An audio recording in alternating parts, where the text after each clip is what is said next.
let's head down to the nation's capital, where Congressman John Faso is joining us right now at a very interesting time in the federal government's political history. Good morning, Congressman. Thanks for being with us. Good morning, Fred. Nice to be with you. Great to have you. Are you used to being called Congressman yet, or does it still kind of take you back a little bit to hear that? It takes me back a little. Well, I'm sure you'll get used to it. Very nice. I did tell the staff, though, they can stop calling me Congressman. Just call me John. That's very nice of you. Let me ask you, if I could, in a kind of academic sense, compare and contrast, if you would, just your first week as a congressman down in Washington, learning how Congress works, to the many years you spent as a member of the State Assembly and in your involvement with New York State politics for so long. Fred, it's very similar. It's just bigger. It's just, do it a factor of 15 or 20, and maybe a factor of 30 or 50. It's just so much bigger. There are, I know virtually all the members of the New York delegation in some form or another, and I know a number of the members of Congress from other parts of the country, a few, and I've certainly got to know a fair number in the last few months. But just getting to know and understanding the interests and concerns and the districts that the other 400 or so members of Congress have, that's an interesting part of this process. I've struck up some very good conversations with Democrat and Republican members from different parts of the country, understanding where they're coming from and what issues are important to them.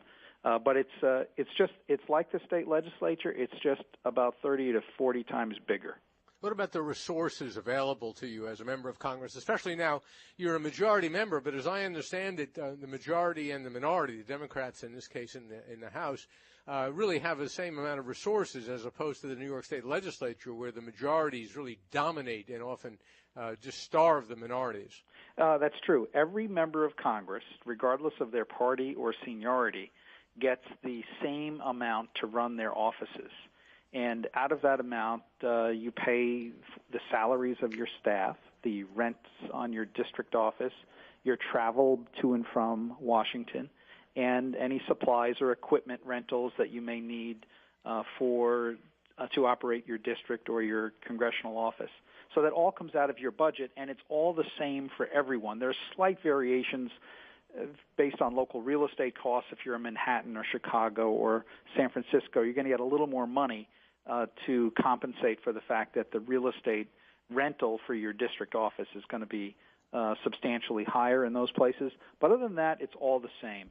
And the difference in terms of majority-minority, obviously the majority has more resources to run the committees, and because they're responsible for passing legislation. And so that's where there's a difference between majority and minority. But in terms of the individual members, unlike the state legislature, everyone is treated the same.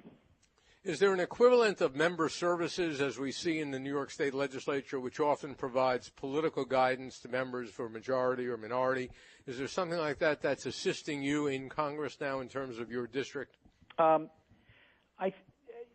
Each majority and minority party has a conference services, and that's more in terms of information that you may have on potential legislation or pending legislation. But the political side of it is really all done externally from either the Democrat or Republican congressional campaign committees, respectively. So I haven't. I've only been in office for a week, Sure. But the bottom line is that there are substantial resources that you have in terms of information that you can take advantage of, and there's just a lot of reading and a lot of work and a lot of getting to know the other people. And, of course, now everyone is jockeying for committee assignments. And where do you stand in terms of committee assignments? Well, where it stands right now is I am today being named to the House Budget Committee, which is going to be a very pivotal spot for me as we go forward. The budget process is something that I spent a fair amount of time on in the state legislature, and it's something that they recognize that I had some expertise in that regard. That's great.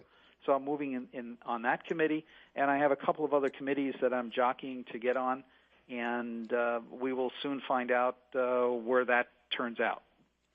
Could you address something I'm sure is of great concern to people listening to the show, and you must be asked about it all the time, and that is how intense is the partisanship that you've encountered so far between Democrats and Republicans? I mean, we hear all the time, and I think correctly so, about the sharp polarizations. Albany is polarized, but my guess would be you're seeing much more polarization in the House than we would see in Albany. What's your sense of it?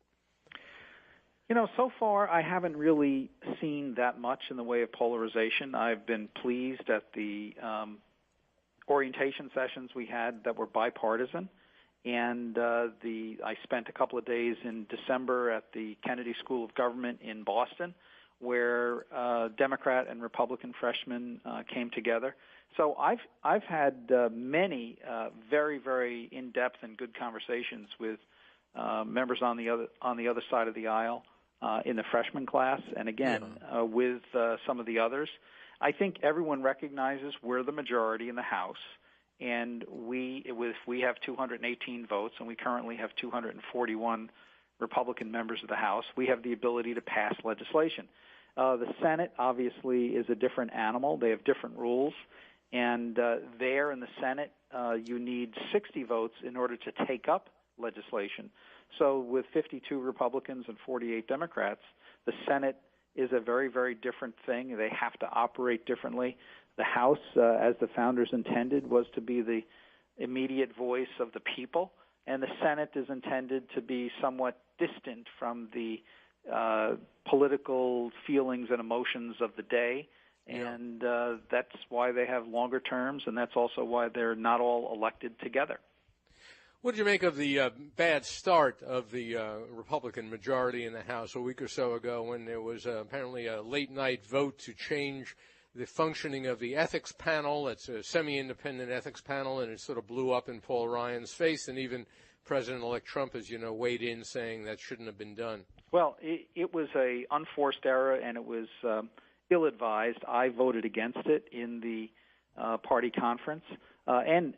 Interestingly, Speaker Ryan and Majority Leader Kevin McCarthy both got up in the conference and said, hey, guys, this is not a good idea.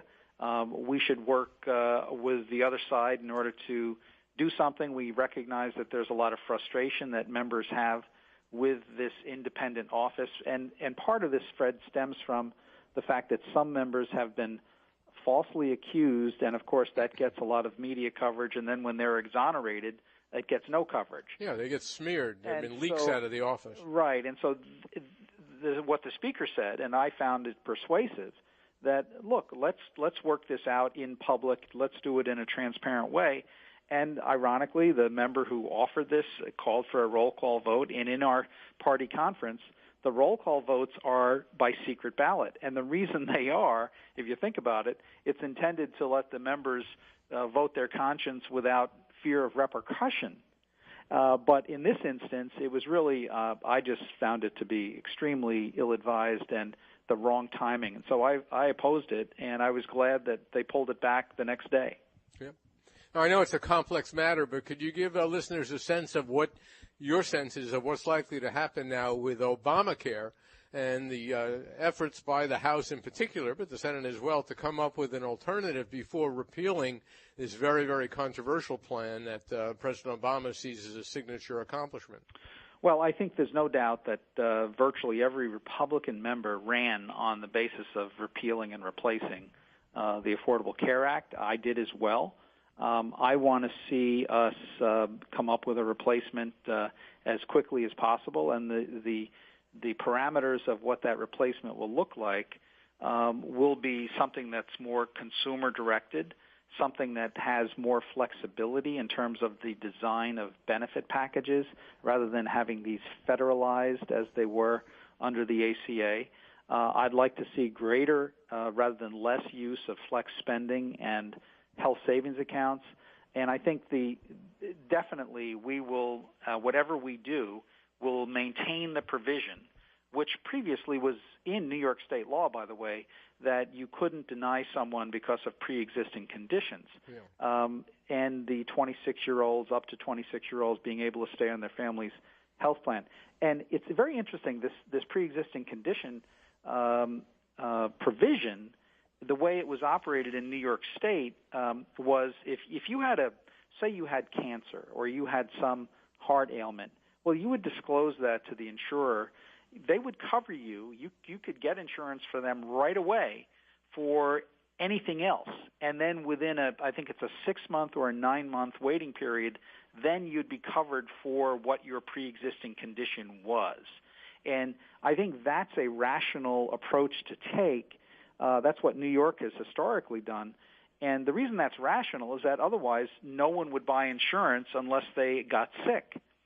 So it's an important provision to ensure that the health insurers have a actuarial plan that is financially sound. It's not cold-hearted to have a requirement like that, is what you're saying. No, it makes sense, right? It totally right? makes sense. And one of the issues with the ACA, the way it was operating, is that they kept opening the window for people, regardless of the timing, missing deadlines for applying for insurance. They kept reopening the window, and this wreaked havoc with many of the projections that the health plans made in terms of what their costs would be.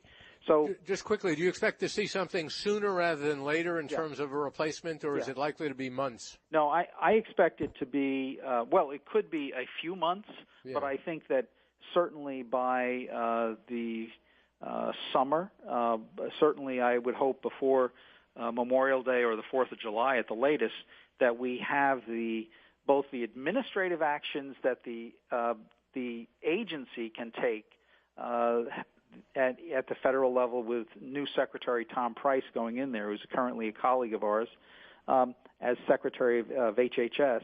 And many of the things in the ACA are done administratively, but also that we enact the statutory changes that create more flexibility, because the worst thing that can happen is to create uncertainty in the marketplace.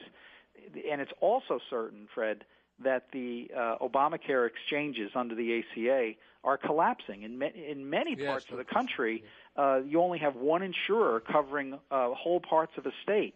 And people are seeing premium increases of 50 to 75%. In New York, just in the last year, I think the average premium increase was in the low 20%. But that's way too high still.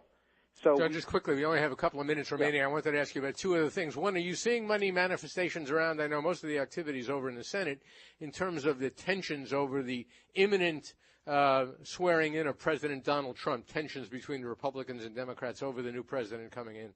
I'm not seeing it. We had the vote of the Electoral College that was brought to the joint session of the Senate and the House last Friday.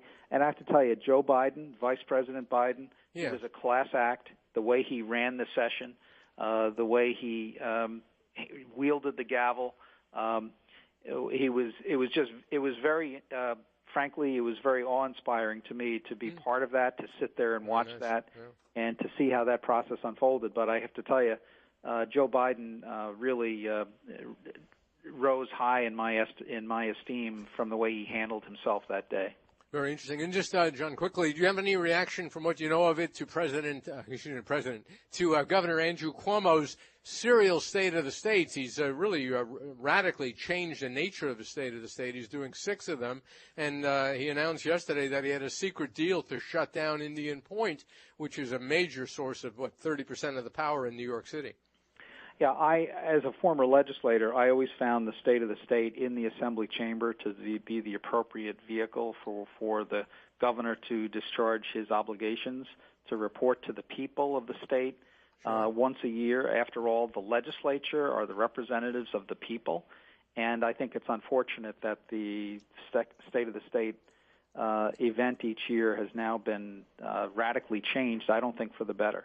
Yep. And how about shutting down Indian Point? Do you think that's a good thing for downstate? Your area, your southern part of your district comes near there. Well, you talk about what's the replacement for the Obamacare.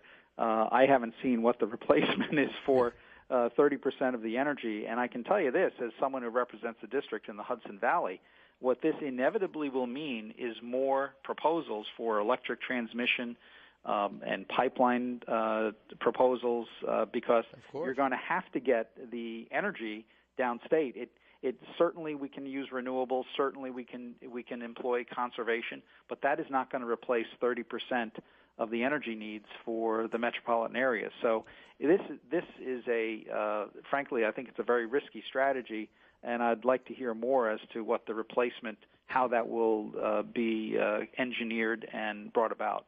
I know many people agree with that. Congressman, thanks so much for joining us this morning. Good luck down there, and I'm sure it's going to be just a wonderful experience, and you'll be looking out for the interests of the district, I'm sure. Thanks again. Thank you, Fred.